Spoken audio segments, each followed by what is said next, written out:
in Texas. But that does not mean that California should fix the elections because of that. Two wrongs don't make a right.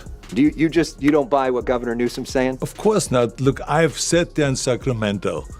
I've listened to the politicians for 7 years. They are not interested in giving any power to the people. The only interest that they have is to take power away from the people and grab it themselves. So this gives them a great opportunity by saying, oh, we have to fight Trump. Let's go. Schwarzenegger just dropped the political dumbbell straight on Gavin Newsom's head. And trust me, California hasn't been this entertained since the last power outage. The Terminator seems to have traded flexing muscles for flexing opinions, and let's just say Newsom might wish Judgment Day had stayed in the movies. So buckle up, because when the Governator calls you out, it's not a debate, it's a cinematic roast fueled by protein shakes and pure chaos. Issues. I was just talking to Josh Green, the governor down in Hawaii, who had some ideas around some land use concerns he has around speculators coming in, buying up properties, and the like. So we're already working with our legal teams to move those things forward, and we'll be presenting those in a matter of days, not just weeks. Before we move on, hit that like button and subscribe because you definitely don't want to miss this. California might need a new state anthem after this because Arnold Schwarzenegger just remixed the political playlist. The man who once fought futuristic robots is now taking on modern bureaucracy. And somehow, Gavin Newsom ended up as the final boss. You know things are getting wild when the Terminator looks at California and says, "I'll be back, but only after the taxes chill out." You know, it's like there's some challenges all over the world. Los Angeles has its challenges, and I hope they solve the challenges very quickly, and that the federal government and the state and the locals all can work together in solving those problems. I'm sure you're glad you don't have to be a decision maker anymore, or do you wish you were? I would be more than happy to make this decision. What's your view on what should happen nationwide when it comes to redistricting? Well, first of all, in California, it's a big mistake to dismantle or get rid of the Independent Redistricting Commission under the excuse of needing more power than the Republicans or fighting Trump. Arnold didn't just call out Gavin, this was a full-on cinematic performance, the kind of dramatic moment where you almost expect him to light a cigar, lean back, and tell California it needs more biceps and less bureaucracy. When the former governor who once ran the state on charisma and protein powder starts lecturing the current one, you know the drama is juicier than a Hollywood reboot. View in terms of what should happen nationwide when it comes to redistricting? Well, first of all, in California, it's a big mistake to go and to dismantle and to basically kind of get rid of the Independent Redistricting Commission under the auspices of we got to have more power than the Republicans. And we got to fight Trump. Because Gavin Newsom isn't just a politician anymore, he's a walking brand.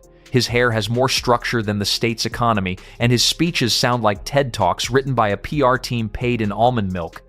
Yet somehow, it's Arnold who's bringing the real heat, calling out the chaos in the same state he once ruled like a gym coach with executive powers. Further, when I was governor, by working together with the Democrats, by letting them know they're not the enemy, that I am a strong believer that if we want to go and make California successful or America successful, we can do this the best possible way by having Democrats and Republicans work. The funniest part is that Arnold probably didn't even mean to cause an earthquake.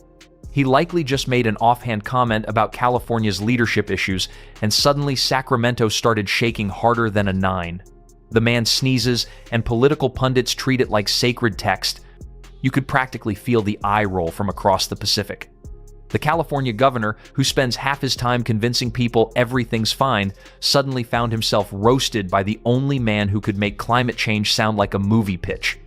You know things are awkward when even Hollywood's elite are asking, wait, whose side are we on? One's all about brute force, the other about inner peace, and both think they're saving the state. The timing couldn't have been funnier. States of America. He doesn't believe in that. He believes in the red states. He's going after, it's a war. He's a wartime president. He's the head of a war party. War on women, war on voting rights, war on Hispanics. A war on this state war on institutions, war on history. I mean, this is serious. This guy's trying to get a Nobel Peace Prize. That's what he's going to try to say tomorrow in Alaska, that he's the big guy trying to find peace, really? When he's Newsom's been parading around as the golden boy of progressive politics, flirting with national ambitions, and suddenly, bam, here comes Arnold with a verbal dumbbell to the jaw. It's like California's karma showed up wearing sunglasses and a leather jacket. Arnold's whole message was basically, yeah, when I ran this place, we had chaos, sure, but at least people could afford rent. At this point, Newsom's probably wishing for an invisibility cloak, preferably one sustainably made from recycled scandals. And of course, the internet went wild. X was split in two. Half the users were flexing in support of Arnold's boldness, while the other half defended Newsom like he's California's last avocado tree. Political memes spread faster than housing prices, and somewhere out there, Elon Musk was probably dropping popcorn emojis in the comments. Both sides look absurdly cinematic. One's an action movie, the other's a documentary pretending everything's fine while the lights flicker. To fight for democracy and to get rid of your democratic principles. It doesn't make any sense. Nothing against Newsom. We don't have a fight over this at all. Yeah, because you guys met. What was that like when you guys met together? It was a wonderful meeting. He told me what he felt. I told him, I said, I totally get it, because this is what you need to do to be the leader of the party. I totally get it, but I'm not a party person, I said. I'm a people's person. I always will fight. Arnold's critique wasn't just political, it was personal. You could tell he's still emotionally attached to the state, like a guy driving past his old mansion and watching it fall apart under new ownership. He probably tried to stay quiet, but there's only so much chaos you can watch before your inner Terminator kicks in. Newsom, of course, acted like he didn't care, smile, deflect, and talk about innovation, the classic California way. But deep down, you know he's fuming. Getting publicly called out by Arnold Schwarzenegger isn't something you just brush off. It's like being roasted by a legend who once held your job and somehow made it look fun. And Arnold's not exactly subtle. He doesn't whisper criticism. He drops it like a weight plate. His diplomacy is all about strength, discipline, and the occasional metaphor about destroying your enemies. One's built like a tank, the other like a luxury electric car, and you can probably guess which one Californians feel stuck with when the power grid fails. Lastly, Brad, what's Arnie the Terminator up to in California? So he's upset now about gerrymandering in California and in Texas. There's basically this big back and forth that's going on where in Texas, Republicans are planning on doing mid-decade gerrymandering, which is redrawing the legislative districts to give yourself more seats in Congress by kind of choosing your voters. This is something Democrats have historically been against and wanted to ban, but now they're saying they will do it too in response. But let's be honest. Arnold calling out Newsom is also Arnold calling out himself, because he helped build this circus. He's basically the founding father of California's celebrity politics. Without him, Newsom might still be practicing speeches in front of a mirror. It's a full circle moment, the mentor turned critic, the original showman scolding his successor for forgetting his lines. The irony drips thicker than a protein shake. The state that turned politics into an entertainment franchise is now watching its past and present fight for top billing. It's like the Expendables, Sacramento edition. And what better way for Arnold to step back into the spotlight than by taking a shot at the current king of California cool? Meanwhile, Newsom's probably pacing in front of his mirror, rehearsing his response. But how do you clap back at a man who's already a living meme? You can't out-cool Arnold. You can't out-fame him. All you can do is hope the next wildfire, flood, or tech scandal distracts everyone before your approval ratings melt like ice cream in LA heat. Here criticizing Trump and Gavin Newsom for doing it. I'm not sure he'll be able to actually do anything about it. It's kind of baked into our political system, but things are fine. Things are going amazing here. We're just kind of in a perpetual race to the bottom of who can take the shadiest step next to kind of rig the political system in their favor.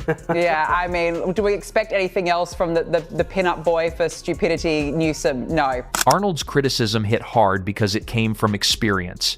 He knows how difficult it is to manage California's chaos, but he also knows when someone's just overcomplicating it. His unspoken message was simple.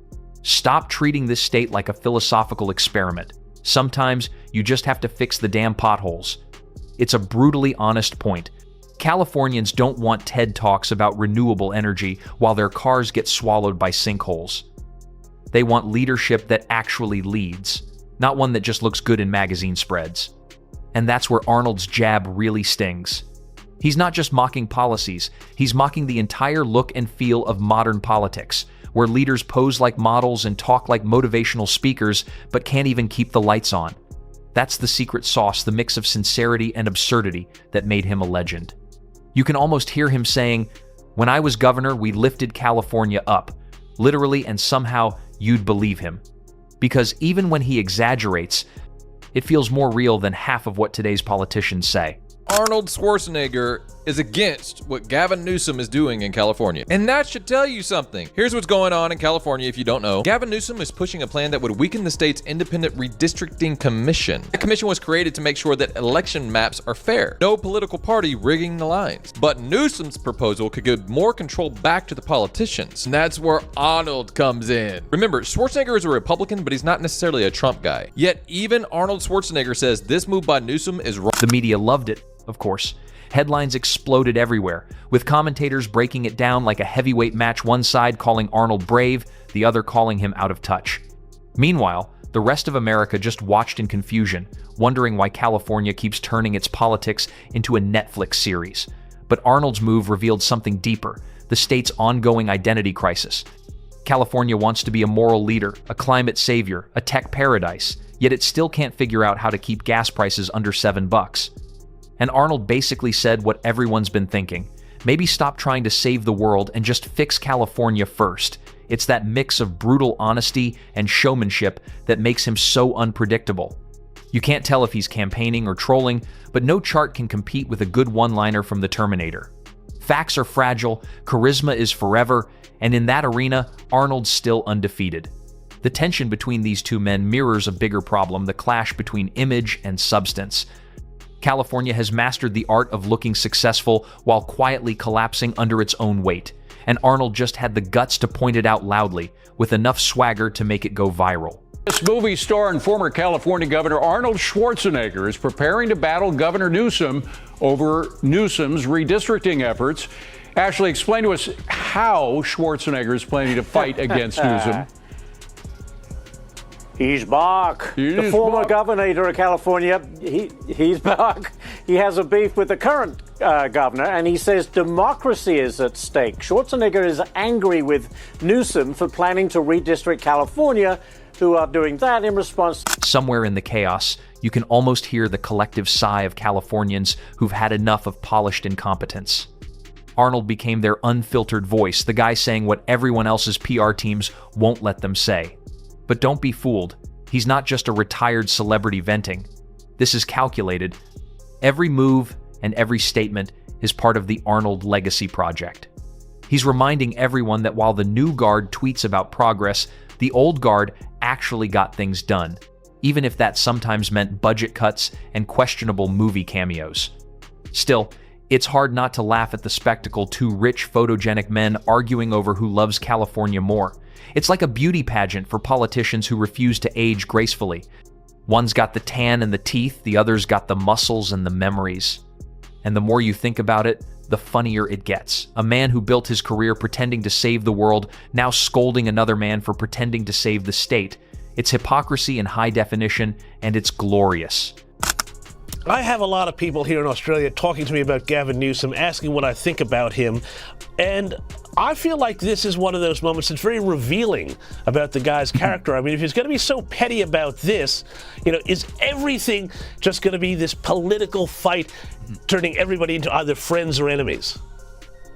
Yeah, it's a bad look for sure. And it's something he shouldn't really be engaging with. He should just honor the ex-governor, who's obviously a huge movie star and a pop culture icon, and just leave it there. I mean, I think Arnold might not be running for office, but he's definitely running laps around modern politicians when it comes to authenticity. He doesn't need consultants or slogans. His whole persona is the slogan. And when he calls out someone like Newsom, the contrast feels cinematic. Newsom talks about progress, Arnold talks about action. Newsom tweets, Arnold lifts. Newsom plans committees, Arnold builds gyms. One's polished, the other's primal, and in politics, primal usually wins hearts faster. Sure, the aftermath will fade like every news cycle does, but the image will stick. The former governor smirking while the current one scrambles to stay composed. It's political theater at its best, unscripted, absurd, and somehow completely believable. Every California leader eventually faces the Terminator's judgment, a symbolic torch passing where the torch is on fire and held by a man who refuses to age. Maybe that's the moral of the story. Politics has become entertainment, and entertainment has become politics. Arnold's just blurring the line he helped create. Newsom may be the sequel, but the original still has the fan base. Schwarzenegger's also calling out President Trump, labeling gerrymandering as evil, no matter who does it. It's unclear how far Arnold plans to take his criticism of Newsom, but a recent Instagram photo showed him wearing a shirt that said, "F the politicians. Terminate gerrymandering." So, we know exactly where he stands. And while the headlines will fade and the next controversy will take over, one truth remains. When Arnold speaks, people listen not because he's always right, but because he's entertaining. And in California, that's more powerful than competence. Somewhere, a political consultant is crying into a kale smoothie, realizing that no amount of polling can compete with pure charisma. Newsom might try to act like none of this happened, but the internet never forgets. That clip of Arnold calling him out will live forever, a digital monument to California's endless drama. Because in California politics, the explosions aren't on movie sets anymore. They're real, they're loud, and sometimes they wear sunglasses. And that's how Arnold Schwarzenegger once again became the most talked about man in California without lifting a single weight, just a few eyebrows.